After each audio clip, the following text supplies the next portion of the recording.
BA master, mastery जब होने लगती है तो जैसे हम पूछते हैं, स्पिरिचुअलिटी में कोई वर्ड ही नहीं है हाउ आर यू, आप कैसे हैं, कोई शब्द नहीं। वहां पर अगर ये पूछो कि हाउ आर यू, आप कैसे हैं, तो स्पिरिचुअलिटी में ये शब्द ही नहीं आता, क्योंकि जो मास्टर होता है वो अपनी ही धुन में रहता है, उसकी अपनी धुन होती है, वो अपनी ही धुन में काम करता है। उसको ये पता होता है कि हर क्षण मुझे क्या करना है, और सीधा एक्शन में होता है वो। उसको ये पता होता है कि मैं एक क्षण भी जाया नहीं करूंगा। मास्टर का मतलब होता है, अब हम कहते हैं कि हम दूसरे ब्रह्मांड के मास्टर्स को नमन करते हैं, तो मास्टर्स को नमन करने का मतलब क्या है? उनको ये पता है कि वो मास्टर कैसे बने हैं। वो मास्टर बने हैं कि वो एक क्षण भी, एक सेकंड भी जाया नहीं करते, नष्ट नहीं करते बेकार की चीजों में। तो अब हम कई बार पूछते हैं आप कैसे हैं, कई बार ऑफिस में हम कॉमन देखते हैं कि कोई ऑफिसर आते हैं तो 10 बार खड़े होते हैं सबॉर्डिनेट्स, फिर बैठ जाएंगे, फिर खड़े हो जाएंगे, फिर बैठ जाएंगे, फिर खड़े हो जाएंगे। गाड़ी के पास जाएंगे तो खिड़की खोलेंगे, बंद करेंगे। कितनी कमी है, कितनी कितनी कितनी कितनी कमी होगी मास्टर बनने की रास्ते तक।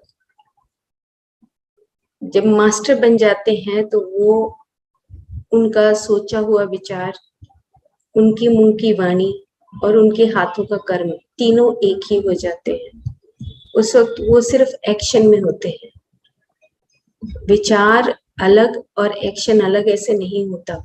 मास्टर की कहानी बिल्कुल अलग होती है एक आम आदमी की कहानी से।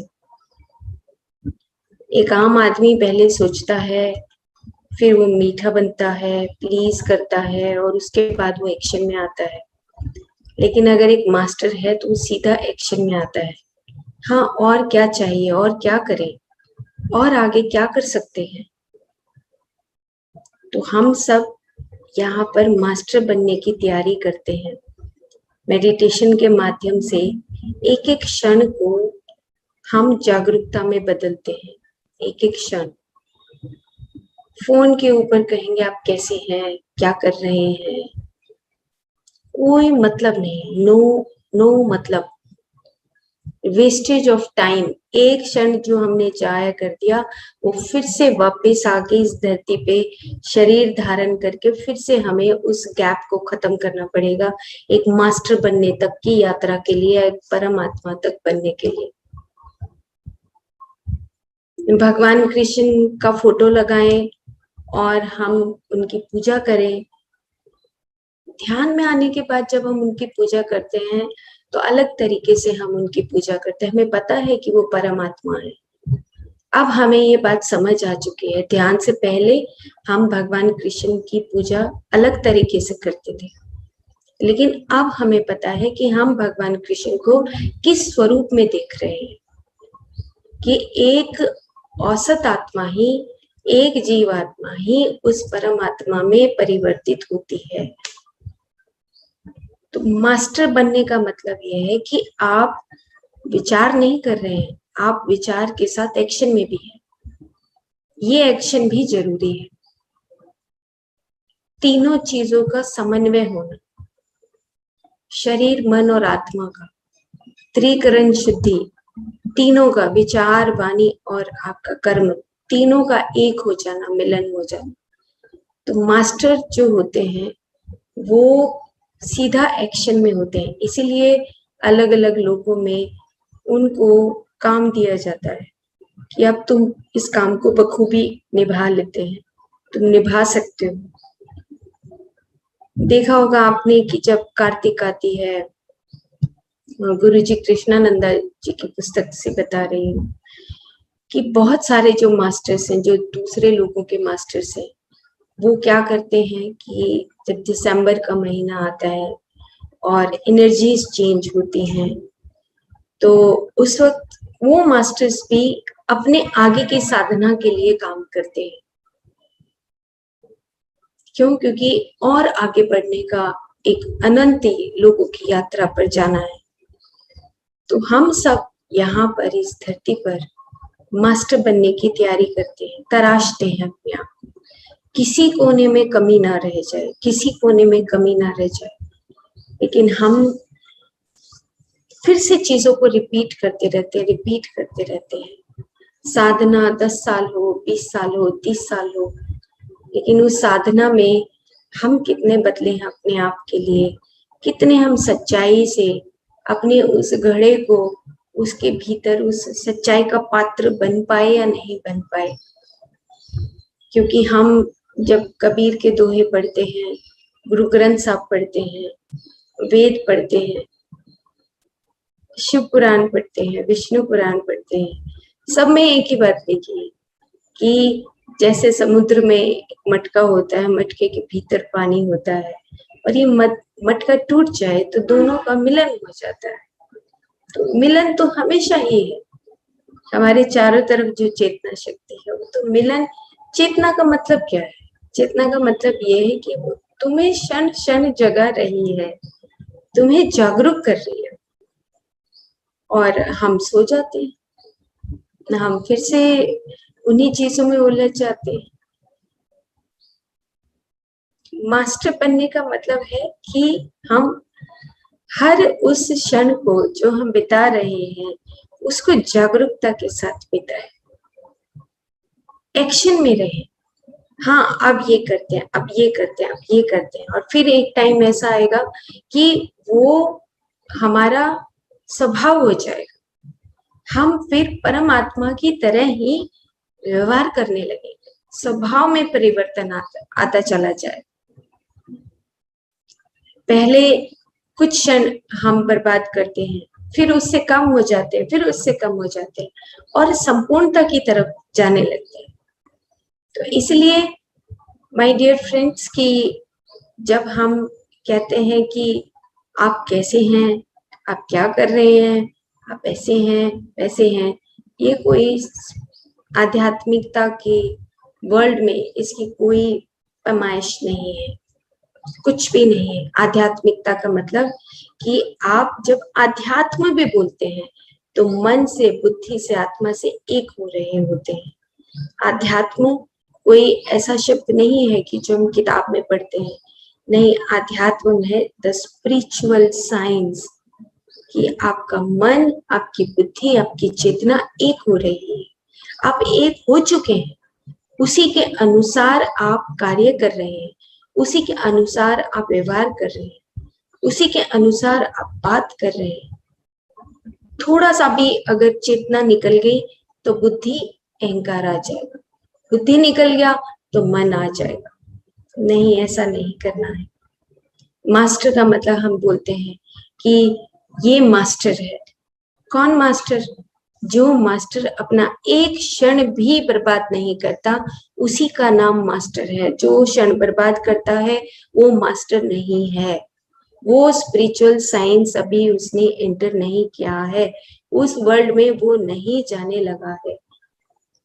मास्टर बनने के लिए हमें बहुत सोच समझकर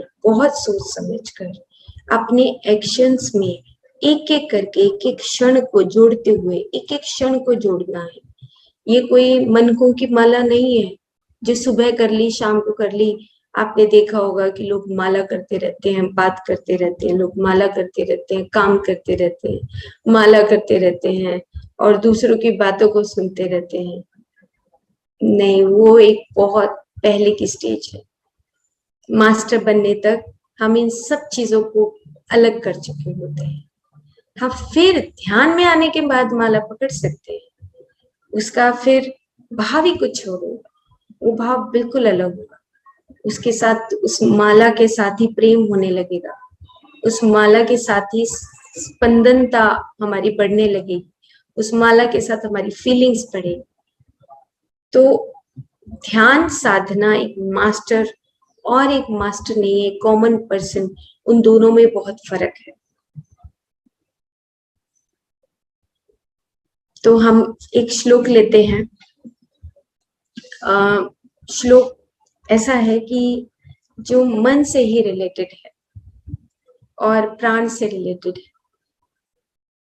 अब जो प्राण शरीर है, हम सब बहुत अच्छे तरीके से समझने लगे हैं कि जो प्राण शरीर है, जब सांस जाता है, आता है, जाता है, आता है, जो टनल है, उस टनल के अंदर जो ऊर्जा रहती है, ये ऊर्जा जब रहने लगती है तो उसके बाद उसके अंदर और कुछ भी नहीं रहता। तो यहाँ पर श्लोक भगवत गीता के 8वें अध्याय का 10वां श्लोक है। उसमें वो बोलते हैं कि अंत काल में जो निश्चल मन से योग बल से भ्रुकटी के मध्य में प्राणवायु को स्थापित कर आत्म ध्यान करते हैं, वे उस परम आत्मा तत्व को ही प्राप्त होते हैं। अब अंत काल को हम कई तरीकों से ले सकते हैं। अगर जो ध्यानी है वो अंत काल को कई तरीके से लेगा। क्षण क्षण में हम बदल रहे हैं, हमारा अंत तो हर क्षण में हो रहा है और हम उसके बाद फिर से जाग रहे हैं, फिर से हम जागरूकता की तरफ जाते हैं। तो यहाँ पर वो कह रहे हैं कि अंत काल में जो निश्चल मन से योग बल से भ्रुकटी के मध्य में, भ्रुकटी के मध्य मतलब कि दोनों आंखों के पीछे जो आपका दिव्य चक्षु है, प्राण वायु को स्थापित करता है, आत्म ध्यान करते हैं, वे उस परम आत्म तत्व को प्राप्त होते हैं। यहाँ पर भाव ये बताया गया है, अगर हम विस्तार से इसको समझते हैं, कि आप हमेशा अपनी सांसों के साथ रहते हैं।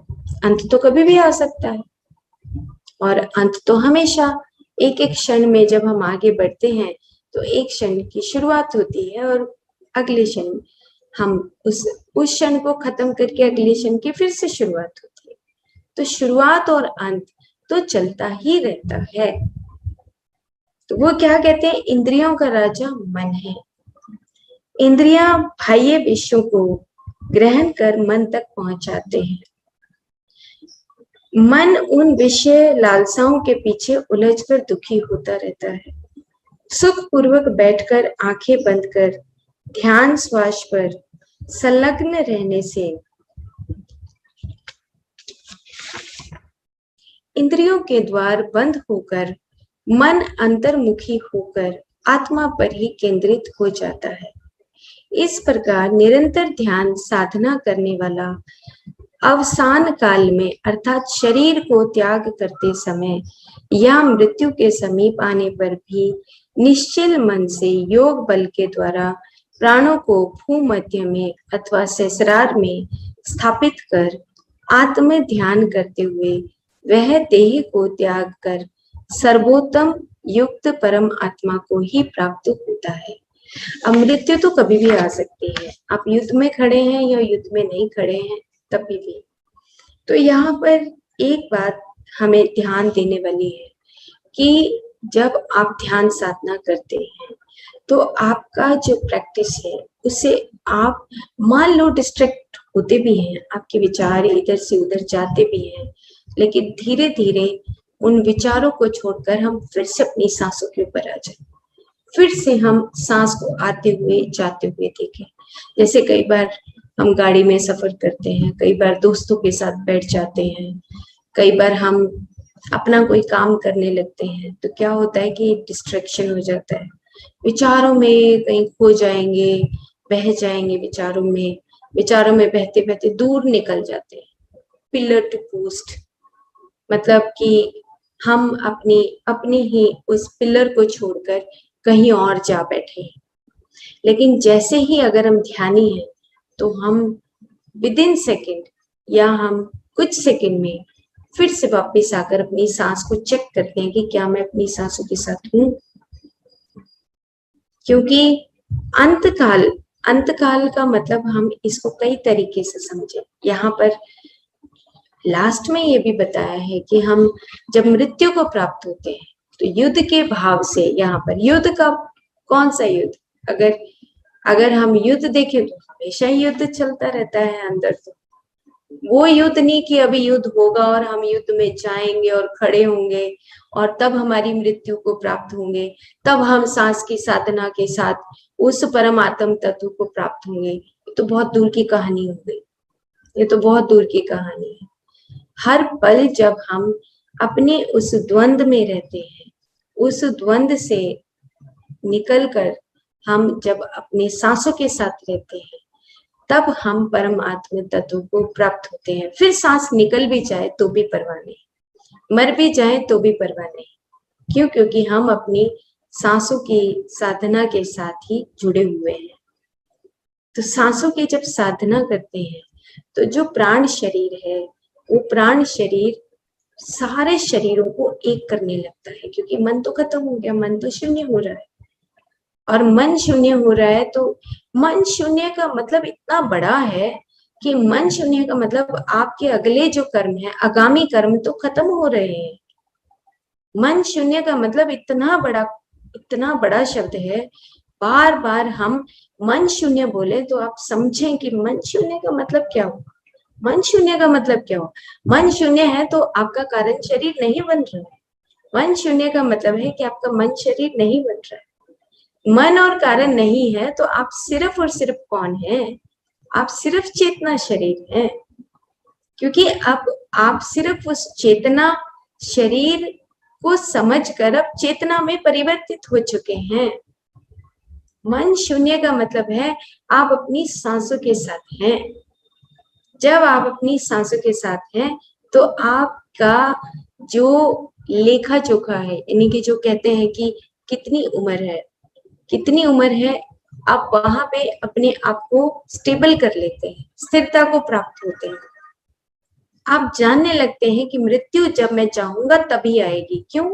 मृत्यु कब आएगी? जब मैं चाहूंगा, क्योंकि मैं मन शून्य में अपने उन प्राणों के ऊपर स्थित प्रज्ञ स्थापित कर चुका हूं। क्यों? क्योंकि अब मुझे प्राणों की साधना आ गई है। प्राणों की साधना का मतलब मन शून्य होना, मन शून्य का मतलब आगामी कर्म ना होना, हमारे जो संचित कर्म है उनका नष्ट होना। प्राणों की साधना, महाअवतार बाबा, आप परमहंस योगानंद की पुस्तक पढ़ेंगे, आपको पता लगेगा कि प्राणों की साधना से आप एक नहीं हजारों शरीर बन के आप प्रकट हो सकते हैं। आपके पास इतना शक्ति आ जाता है। क्यों? क्योंकि आप जब प्राणों के ऊपर क्रिया योग मतलब कि आपका हर पल उस क्रिया में जा रहा है। आप योगी की भांति ही अपने जीवन का यापन कर रहे हैं। पल भर के लिए भी अपने मन के अंदर, अब यहाँ पर लिखा, इंद्रियों का राजा मन है। इंद्रियां बाह्य विषयों को ग्रहण करके मन तक पहुंचाते हैं और फिर मन क्या करता है? विषय लालसाओं में उलझ जाता है, दुखी होता है और दुखी होकर फिर वो काम क्रोध लोभ मोह में उलझकर हमारे ही मन को व्यथित करता है, दुख देता है। अब उसके अपोजिट क्या है? तो मन और इंद्रियों का संबंध तो हमेशा रहेगा।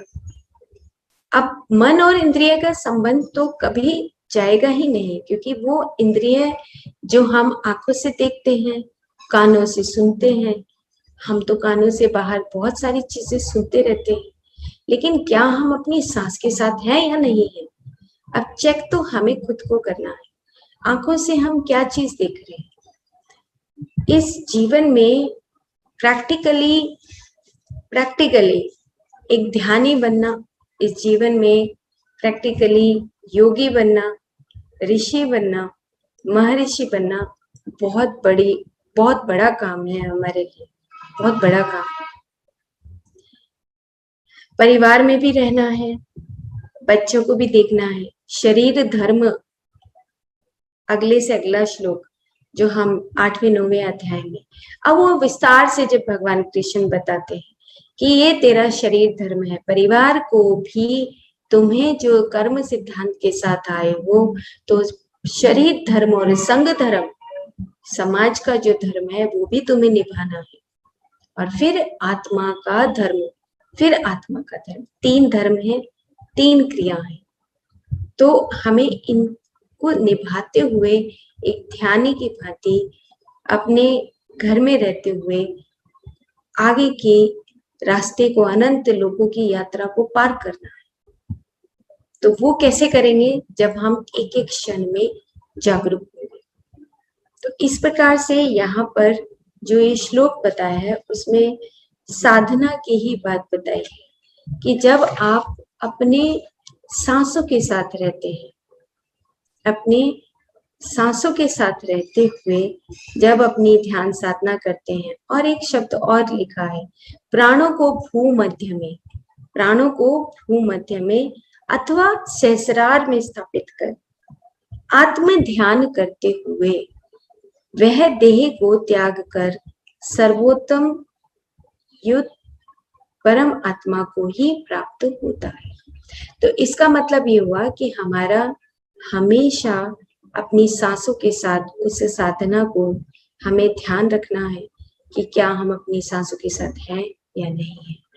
जैसे जैसे आप अपने प्राणों की साधना के साथ लीन हो जाएंगे तो आपका मन ऑटोमेटिकली शून्य हो जाएगा, और पीछे का जो आपका दिव्य चक्षु है वो हमेशा चमकता रहेगा। कई चीजें हैं साथ साथ आप महसूस करते होंगे कि जब आप ध्यान साधना शुरू करते हैं, आंखें बंद करते ही हम बोलते हैं तराटक। तराटक वो नहीं है जो हम किताबों में पढ़ते, तराटक वो है कि जब आपका दिव्य चक्षु हमेशा जागता रहे, आपका दिव्य चक्षु हमेशा रोशनी देता रहे। क्यों? क्योंकि आपका इतना अभ्यास हो चुका है। वो अभ्यास तो मोमबत्ती वाला अभ्यास तो एक ABCD की भांति है कि क से कबूतर सिखा दो तो ठीक है, कबूतर सीख जाएंगे।